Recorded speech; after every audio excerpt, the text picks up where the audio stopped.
আসসালামু আলাইকুম ওয়া রাহমাতুল্লাহি ওয়া বারাকাতুহু। সম্মানিত দর্শকবৃন্দ, আপনারা যারা আমাদের এই ভিডিওটা দেশ এবং দেশের বাইরে থেকে দেখতেছেন, সবাইকে আন্তরিক শুভেচ্ছা এবং অভিনন্দন। সম্মানিত দর্শকবৃন্দ, আজকে আপনাদের সাথে জুমার বিষয় নিয়ে, সমস্ত প্রকার বিষয় নিয়ে বিস্তারিত আলোচনা করব। জুমার দিনে আমরা কি কি কাজ করব এবং কোন সময় জুমার নামাজের কোন সময় দোয়া আল্লাহ তাআলা কবুল করেন, এগুলো বিষয়ে আপনাদের সাথে কথা বলব। সম্মানিত দর্শকবৃন্দ, জুমার নামাজ, জুমার দিন এটি একটি, আল্লাহর হাবিব সাল্লাল্লাহু আলাইহি ওয়াসাল্লাম বলেছেন, সাপ্তাহিক জুমার দিন, অর্থাৎ সাপ্তাহিক ঈদের দিন। এই জুমার দিনকে সাপ্তাহিক ঈদের দিন বলা হয়েছে। আল্লাহর হাবিব সাল্লাল্লাহু আলাইহি ওয়াসাল্লাম বলেছেন যে এই দিনটি সপ্তাহের ভিতরে সর্বোত্তম দিন, অর্থাৎ সবচাইতে উৎকৃষ্ট দিন। এই দিনে এমন একটি সময় আছে যে সময় আল্লাহ তাআলা দোয়াকে কবুল করেন। এবং আল্লাহর হাবিব সাল্লাল্লাহু আলাইহি ওয়াসাল্লাম বলেছেন যে তোমরা এই দিনে কয়েকটি কাজ করো। তার ভিতরে সর্বপ্রথম দিনের শুরুর থেকে নিয়ে আমরা যে কাজগুলো করব, যে জুমার দিন ফজরের নামাজ জামাতের সহিত আদায় করা, অর্থাৎ সকাল সকালে ওঠা। আমরা জুমার নামাজ যখন পড়ব, জুমার নামাজের সময় আগে আগে মসজিদে যাওয়া, অর্থাৎ উত্তম রূপে গোসল করা। জুমার দিন উত্তম রূপে গোসল করা, উত্তম পোশাক পরিধান করা, অর্থাৎ সুন্দর পরিষ্কার পোশাক পরিধান করা জুমার দিনে, এবং আগে আগে মসজিদে যাওয়া। আল্লাহর হাবিব সাল্লাল্লাহু আলাইহি ওয়াসাল্লাম বলেছেন, জুমার দিনে যেই ব্যক্তি সর্বপ্রথম মসজিদে যাবে, তার আমলনামায় একটি উট কুরবানি করার সওয়াব আল্লাহ তাআলা আমলনামায় লিখে দেবেন। দ্বিতীয় সিঁড়িতে যে যাবে, অর্থাৎ দ্বিতীয় যেই ব্যক্তি মসজিদে যাবে, দ্বিতীয়তে তার আমলনামায় একটি গরু কুরবানি করার সওয়াব আল্লাহ তাআলা দান করবেন।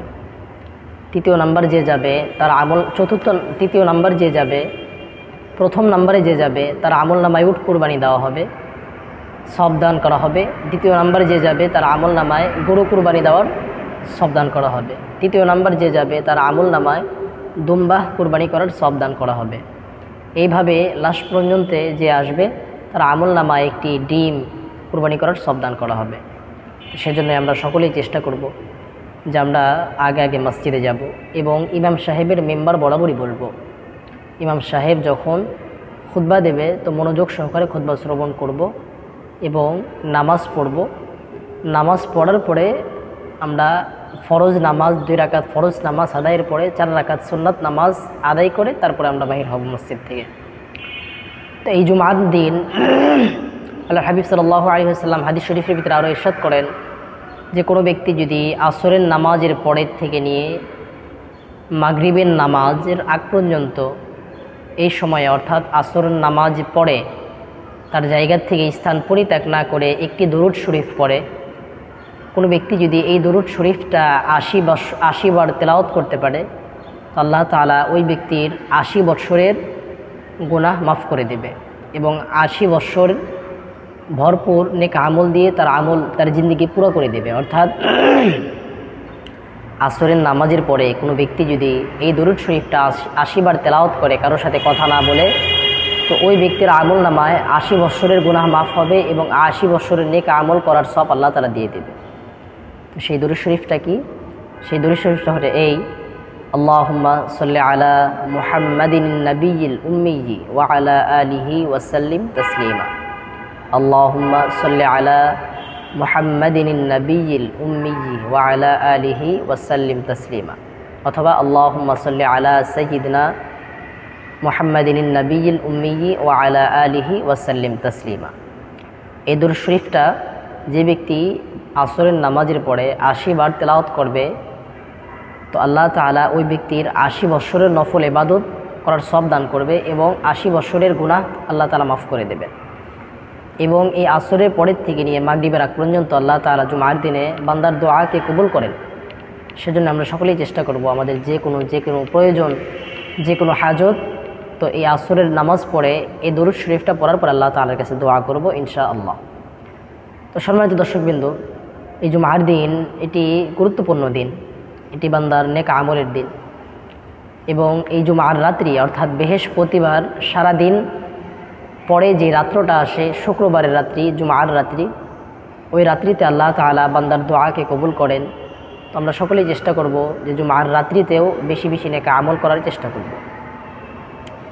তো সম্মানিত দর্শকবৃন্দ, এই জুমার দিন এটি আল্লাহ তাআলা সাপ্তাহিক শ্রেষ্ঠ দিন হিসেবে বানিয়েছেন।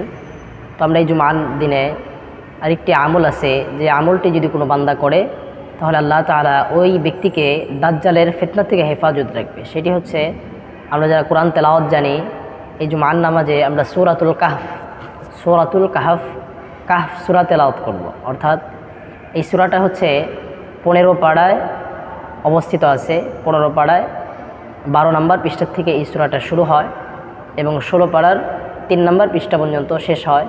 এটা হচ্ছে কোরআনুল কারীমের ভিতরে একটি সূরা, 15 পাড়ায় অবস্থিত। তো এই সূরাটা আমরা জুমার দিন তেলাওয়াত করব, অর্থাৎ ফজরের পরের থেকে নিয়ে মাগরিবের আগ পর্যন্ত এই সময়টুকুর ভিতরে কোনো ব্যক্তি যদি সূরাতুল কাহফ তেলাওয়াত করতে পারে, তো আল্লাহ তাআলা ওই জুমার দিন থেকে নিয়ে পরবর্তীতে জুমার দিন যে আসবে এই 7 দিন ওই বান্দার সমস্ত কিছুর হেফাজতের দায়িত্ব স্বয়ং আল্লাহ তাআলা নিয়ে নেবে। অর্থাৎ আল্লাহ তাআলার রহমতের ভিতরে ওই বান্দাকে ডুবিয়ে রাখবে। এবং এই 7 দিনের ভিতরে যদি কোনো দাজ্জালের ফিতনা আসে, তো এই দাজ্জালের ফিতনা থেকে ওই বান্দাকে আল্লাহ তাআলা হেফাজত করবে। তো আমরা সকলেই চেষ্টা করব যে এই জুমার দিন এই আমলগুলো করার। এই আমলগুলো করলে আল্লাহ তাআলা এটার ফজিলত অনেক রাখছেন।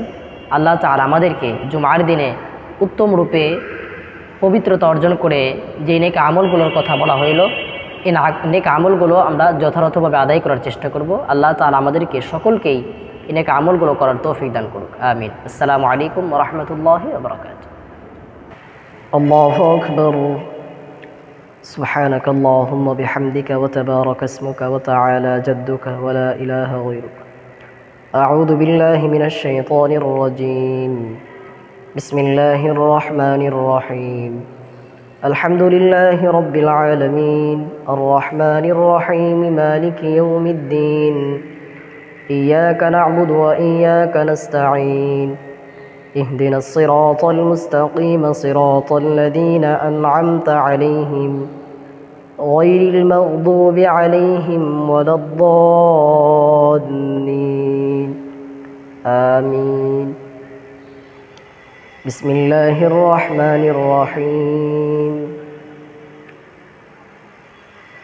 تبت يدا أبي لهب وتب ما أغنى عنه ماله وما كسب سيصلى نارا ذات لهب وامرأته حمالة الحطب في جيدها حبل من مسد. الله أكبر. سبحان ربي العظيم. سبحان ربي العظيم. سبحان ربي العظيم. سمع الله لمن حمده. ربنا لك الحمد. الله أكبر. سبحان ربي الأعلى. سبحان ربي الأعلى. سبحان ربي الأعلى. الله أكبر.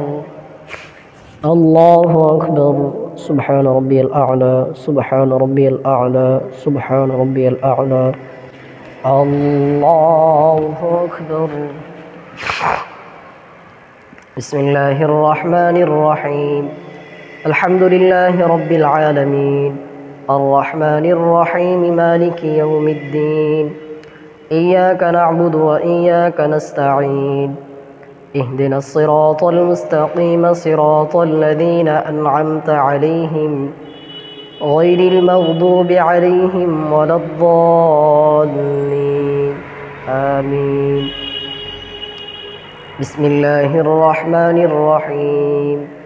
قل أعوذ برب الفلق من شر ما خلق ومن شر غاسق إذا وقب ومن شر النفاثات في العقد ومن شر حاسد إذا حسد. الله أكبر. سبحان ربي العظيم. سبحان ربي العظيم. سبحان ربي العظيم. سمع الله لمن حمده. ربنا لك الحمد. الله أكبر. سبحان ربي الأعلى. سبحان ربي الأعلى. سبحان ربي الأعلى. الله أكبر. الله أكبر. سبحان ربي الأعلى سبحان ربي الأعلى سبحان ربي الأعلى الله أكبر التحيات لله والصلوات والطيبات السلام عليك أيها النبي ورحمة الله وبركاته السلام علينا وعلى عباد الله الصالحين أشهد أن لا إله إلا الله وأشهد أن محمدا عبده ورسوله